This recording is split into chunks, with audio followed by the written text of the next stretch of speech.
Olá! Hoje vamos mergulhar num tema fundamental do direito brasileiro, a competência. Se um crime acontece, será que qualquer juiz no país pode pegar caso e julgar? A resposta define muita coisa, e é exatamente isso que a gente vai desvendar agora. Pois é, essa pergunta parece simples, mas a resposta é um sonoro não. E é justamente essa negativa que nos ajuda a entender por que existem fronteiras tão bem definidas dentro do poder judiciário.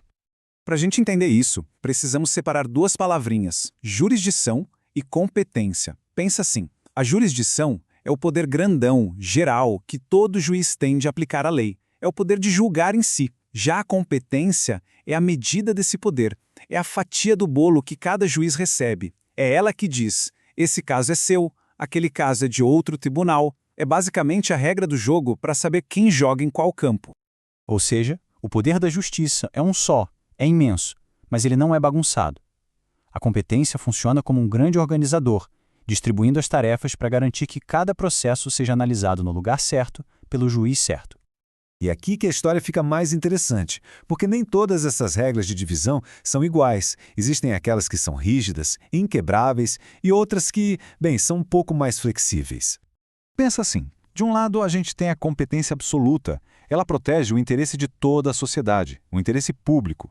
Por isso as regras dela são sagradas, vêm da Constituição e não podem ser negociadas. Do outro lado tem a competência relativa, que cuida mais dos interesses das partes envolvidas no processo. Por isso, ela é mais maleável. E o que torna uma regra absoluta, inquebrável? Basicamente, três fatores. Primeiro, a matéria, ou seja, o tipo de crime. Segundo, a pessoa, especialmente se o réu ocupa um cargo público importante. E terceiro, a função de cada tribunal no processo. São critérios tão importantes que a lei não deixa na mão das partes a decisão de onde o caso será julgado. Já do lado flexível, a regra é basicamente uma: o território, o lugar onde o crime aconteceu. E faz todo sentido, né? Geralmente é mais prático para todo mundo, testemunhas, coleta de provas, que o julgamento aconteça perto de onde tudo se desenrolou. Agora, olha o tamanho do problema se essa regra for quebrada. Se um juiz absolutamente incompetente toca um processo, é um desastre. Tudo, absolutamente tudo que ele decidiu é anulado. E pior, até as provas coletadas podem ir para o lixo. É como ter que começar o jogo do zero. Já na incompetência relativa, o erro é menos grave. As decisões são anuladas, mas as provas podem ser salvas. Beleza. Vamos sair um pouco da teoria e ver como isso pega fogo na prática. Numa das disputas mais clássicas que existem, a briga de competência entre a Justiça Federal e Estadual. Olha só essa tabela, que interessante. Roubar uma agência dos Correios é crime federal. Agora, roubar uma casa lotérica, que às vezes funciona do lado, é crime estadual. Por quê? Porque o que manda é o interesse direto da União. Os Correios são uma empresa pública federal. A lotérica é uma concessão para um particular. A mesma lógica se aplica para um golpe contra a Caixa ou contra o Banco do Brasil. A chave é sempre se perguntar: isso afeta diretamente um bem, serviço ou interesse da União? Mas não é só o tipo de crime que muda as regras do jogo. Às vezes, o que muda tudo é quem está sentado no banco dos réus. É aqui que entra o famoso foro por prerrogativa de função, que muita gente chama de foro privilegiado. A ideia, pelo menos na teoria, não é dar um privilégio para a pessoa, mas sim proteger a instituição, o cargo que ela ocupa. A lógica é garantir que um prefeito, um governador ou um presidente não possa ser paralisado por acusações levianas em primeira instância, afetando a estabilidade do cargo. Mas calma lá, não é uma carta branca. Para ter direito a esse foro especial, duas condições são essenciais. Primeira, o crime tem que ter acontecido durante o mandato. E segunda, o crime precisa ter relação com as funções daquele cargo. Não é um escudo para qualquer ato da vida pessoal. E olha só como o direito é vivo, ele se adapta. Recentemente houve uma mudança importante.